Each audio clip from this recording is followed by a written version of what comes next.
What's up, peeps? This is Todd and welcome back to my show. Today I would like to discuss how I built 7 streams of income by the age of 24. If that sounds good, let's hop into it. Now, of course, some time has passed and I'm now 28 years old, but the purpose of this video is to just show you guys what's possible in your early 20s. So today I'll be going over each income stream that I was able to build at the age of 24. This is definitely not the typical approach to somebody in their young 20s, so I wanted to explain how I was able to do it and really why it was important to me to get to 7 income streams. So some of you guys know my story. I met my wife in college and I went to college for a couple of years before ultimately dropping out. Now, when I was in college, I had a number of sales internships and different side hustles that I was doing, but I'm not actually going to count those for my 7 streams of income. So my first income stream that I'm going to count is shortly after dropping out of college, I went to go work for a sales organization. So that first stream of income is pretty basic, kind of boring. It's just a regular salary. Now, I was in sales working in the commercial insurance space, so I was able to eventually get that salary up to $150,000 per year. I didn't start out at 150, I started at about 50 grand, but what I did is I looked at the top performers and I saw what they were doing, and I figured if the top performers were going to make 80 calls that day, I was going to make 100 calls. So essentially, not only did I just copy what the best people were doing, is I did more than that. If they were going to work 9 hours that day, I was going to work 10 hours. And if they were going to get to the office at 6 in the morning, I'd be there by 5:30. So I just made sure to outpace the top few people who were making the most amount of money at that company. So it wasn't long before that first stream of income, my salary was $150,000. That brings me to my second stream of income that I was able to build at the age of 24, and that is commission. So although this income stream is from that same job that I had at the time, I do want to count it as another stream because commission is different than salary. Commission is what you can make on top, which is essentially your cut of a sale. So in the commercial insurance space, which is where I worked from, basically my job was to meet with businesses in the greater Seattle area and then go to the insurance carriers and figure out what insurance carriers had the best possible health plan for these companies. So I would look at health insurance plans from several different carriers, I'd narrow it down to 2 or 3, and then I would go present those plans to the CEO of whatever company that I'm representing. Now, when I made a sale, basically when I put a company with an insurance carrier, that insurance carrier would pay my brokerage firm 5% commission. So just easy numbers here. If the insurance premiums were $2 million for the business that I was representing, that insurance company would pay my office 5%, which is $100,000. Now, my company would pay me 40% of the 5%. So if I bring in $100,000 of commission to my company, they would pay me 40% or $40,000. Now that was really great because in addition to having a high salary, you could also make really big commission checks. For example, if you're bringing in $200,000 of commission to the office every single year, you're getting a check for $80,000. Not too shabby on top of that salary. Now, if that wasn't enough, in the commercial insurance world, you also get something which is called residuals. And essentially what that is you have a client base now because you've put several companies with different insurance carriers that are paying your office, that are paying your brokerage firm 5% commission.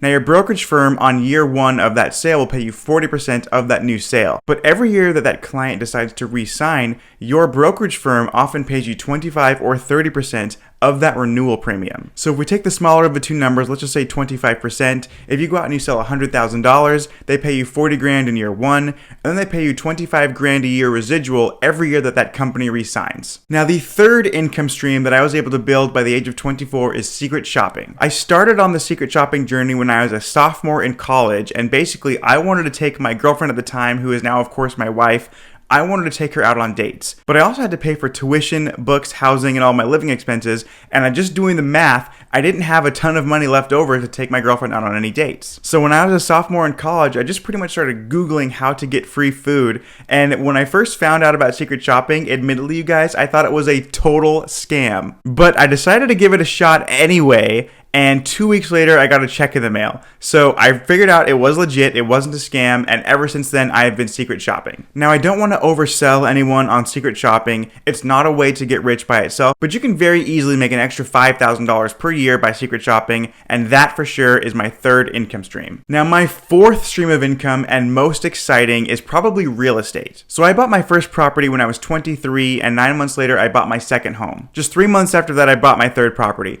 Today, my real estate stream of income is up to about $40,000 per month in revenue, and after the mortgage, principal, taxes, and insurance, after all the utilities are paid for, I'm bringing in about $13,000 per month in profit. Real estate is by far my favorite stream stream of income because you can scale the quickest and you also have the biggest tax benefits. I'll dedicate another video to just the amazingness that is real estate, especially with the depreciation schedule, because when you depreciate out your properties, you can legally make pretty much as much money as you want and pay no taxes legally. This year, with the interest that I deduct and what I can take in depreciation, the first $250,000 that I make, I will get completely tax-free. Now, before I mention my fifth stream of income, I do want to throw in a bonus stream of income. And that, of course, is my wife's income. I think a lot of times when you have a couple where both people are driven, but one person is like just super crazy, like, going after like private jets and all those things, the spouse can sometimes be in the shadows and not get the full credit that they deserve. So my wife, just by herself, not with anything that I'm doing, not with any of our real estate, she also makes 6 figures a year. She works for one of the most prestigious accounting firms in the world, and they pay her a very handsome salary because she's incredibly good at what she does. She also does all the taxes for our real estate business, and I certainly wouldn't be where I am today if it wasn't for the support and the utter intelligence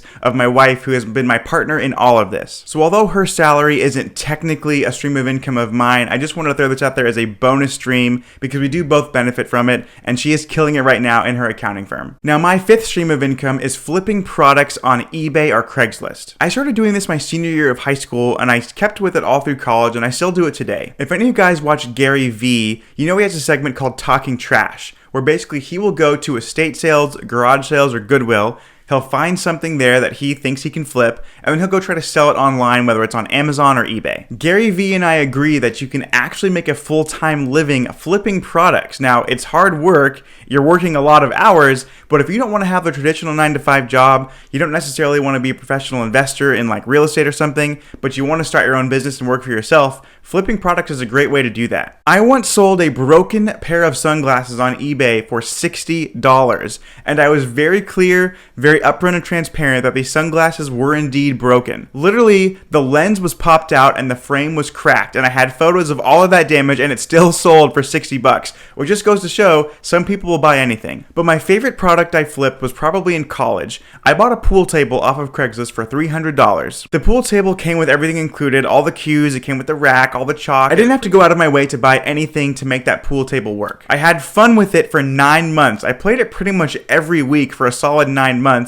And then when I went to move out of my apartment, I sold that pool table back on Craigslist for $475. Now, what I love about that is I basically had this toy that I got to use and enjoy for 9 whole months. And then when I went to sell it, I sold it for a $175 profit. Even if I sold it for $300 and I just got all my money back, that would have been worth it. Heck, even if I sold it for $200, meaning that pool table only cost me $100, I got to play with it for 9 months, that would have been worth it too. But if you know how to flip products and you know how to just resell them, you can enjoy products and then sell them for a profit, which is exactly what I did. Now, my sixth stream of income that I was able to build by the time I was 24 is focus groups. Essentially, there are some market research companies out there that want your opinion on new products that are coming onto the market. So I work with a company called Northwest Insights. It's in Seattle. In your city, you might need to figure out, what yours is called, but you can get paid hundreds of dollars an hour just to go test out new products. For example, I got to try out a new VR headset. Now, I'm not allowed to say the name of that company because it is all confidential, so I won't be saying the name of the company